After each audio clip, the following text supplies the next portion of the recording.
Love the things and the people that the people you love love. Let me explain. So I'm a single adult. I'm getting my first apartment, and I have decided that I'm going to decorate it with cows. Of course, not live cows, but cows on things. And I made the mistake of telling my lovely mother and my sister about this cow motif that was going to be a part of my apartment. If you know anything about my sister, about 2 weeks later, I have cow salt and pepper shakers, I have cow towels, I've got cow, I think I had a cow toilet lid cover. And that's because my mom and my sister, throughout their entire life, as well as my dad, that came, always loved the things and people that the people they loved, right? So, Houston's a preschooler. He loves Thomas the Tank Engine. Now, I can recite for you right now the friends of Thomas the Tank Engine. In fact, there's probably some parents out there that can add to this. There's Gordon, there's Edward, there's James, there's a lot of British names. Harold, Salty, Percy, Frankie, the bad guy Diesel, Emily, yes. Don't forget the women. And Alec Baldwin voice. Yeah. Why does a 57-year-old man still remember the characters of tank engines from a British children's television show all these years later? Because lesson number one, you always love the things and the people that the people you love love. Now, you probably know where I'm going with this because Houston fell in love with Debbie. And so it was not hard, trust me, it was not hard to love the people, the person that Houston loved. As Shelley was saying, I mean, Debbie is the kind of person who is like, I think Mariah said she was a muse, and I agree with that. She's like a muse to my life.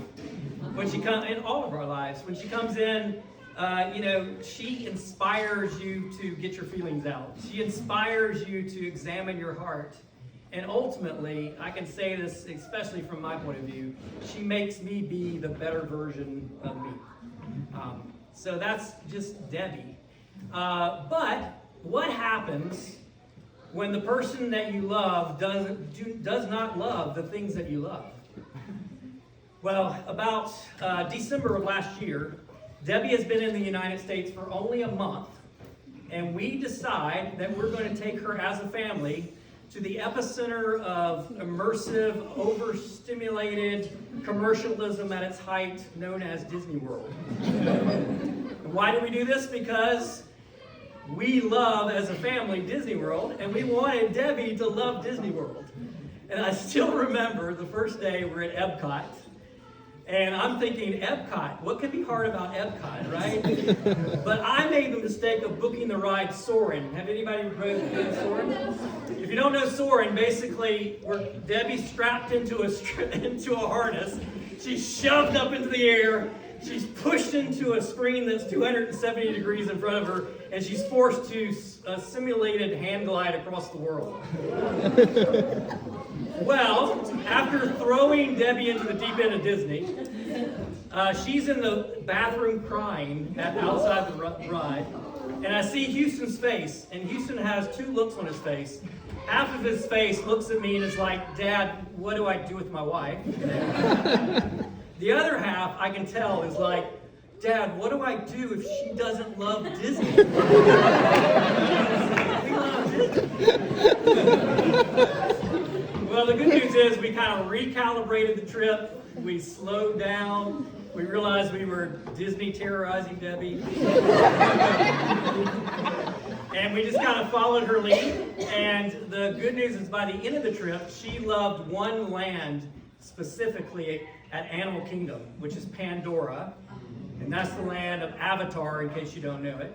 Well, I've never been a big fan of Avatar. I always thought those were like Smurfs on dragons or something like that. Not wrong. But lesson number two is you always love the things and people you love love, meaning that if Debbie loved Pandora, then I was going to love Pandora. And I remember Houston and I were like picking out some jacket in the Pandora gift shop that had a tail on it and stuff, and I was like, oh my gosh. Always love things and people. But if you haven't seen Avatar, basically it's Dances with Wolves. If you haven't seen Dances with Wolves, basically it's Pocahontas. And if you haven't seen Pocahontas, basically it's about a guy in Avatar. It's Jake Sully is his name. And this guy goes to an exotic land, and he goes and meets the native people of this land, which are the Na'vi in Pandora. And he falls in love with the princess of the Na'vi, or the princess of the native tribe. And this applies to Pocahontas and Dances with Wolves also. And ultimately, the princess shows him the ways of the native people. And he loves the culture so much that they become one. And by the way, I'm throwing out the colonialism and the land grab. But he becomes one with that culture. Well, this time last year, or actually it was in the summer of last year, Houston headed to what would be Pandora, which was the Czech Republic. And he met the native people of the Czech Republic.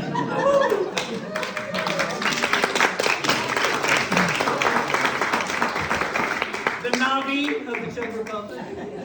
And he fell in love with the princess of the Na'vi, or the princess of the Czech Republic, which was Debbie, right? And Debbie showed him the ways of the Czech Republic, and eventually they became one, and he became one with your culture, with the wedding in the Czech Republic.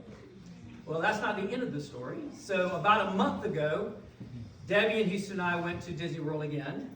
And of course, Debbie's now like a Disney freak. She rides everything and does everything. That's true. Almost everything.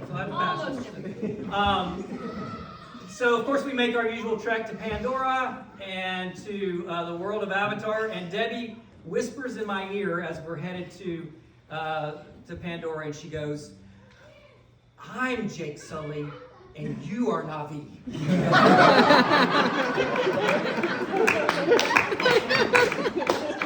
And, it just hit me like a ton of bricks, right? Because the third life lesson, is always seek to understand why the people love what they love, right? That the people that you love, why they love what they love. And try to figure out why it intersects their story. So here I was going, what does this have to do with Debbie and Houston and everything like that? And then all of a sudden it just hit me. Here we are, right now. Debbie came to America. She's Jake Sully. We are Na'vi.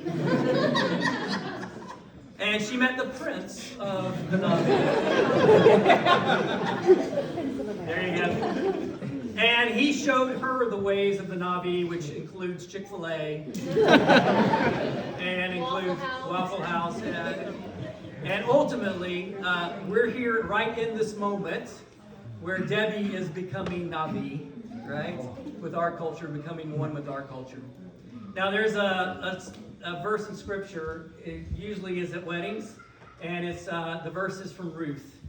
If you know it, it goes, "Wherever you go, I go. Wherever you live, I live.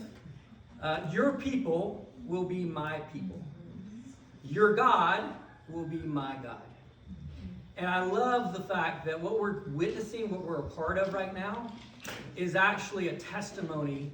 And Houston and Debbie are giving us a testimony of what it looks like for us all to be Na'vi, right? That we have two cultures. And from Debbie's point of view, she has come to America and we're Na'vi. From Houston's point of view, he went to Czech Republic and they were Na'vi. But we come together as one, right? And so here we are, and I just think this is a beautiful picture. You guys have been talking about over and over again how you wanted this wedding to be an image of the new creation, right? And as soon as Mark and his family came just over a week ago, immediately his God was my God, my Jesus was his Jesus was my Jesus. We were in the woods talking about Jesus, and we knew that our God was, his God was my God was his God. Our people are his people, are my people are his people. And so, in this world where there's so many barriers, there's so many languages, we're all, even in America, we're speaking different languages, right? So many us versus them.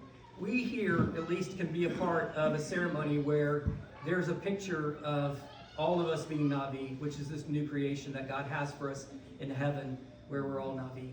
So I'm going to go, I know, I'm going total nerdy, but, you love the things that the people you love. So the last nerdy Navi thing I'm going to say is a word that we're all going to use to toast Debbie and Houston. All right? And the word in Navi is Sibako. All right, practice it. Sibako. All right, what it means is rise to the challenge. And I think we all need to kind of rise in this world right now. We need to rise to the challenge of what Debbie and Houston are showing us right now, which is the ability to come and be one, even if we're different. All right, so here we go. Ready? 1, 2, 3. Sibako!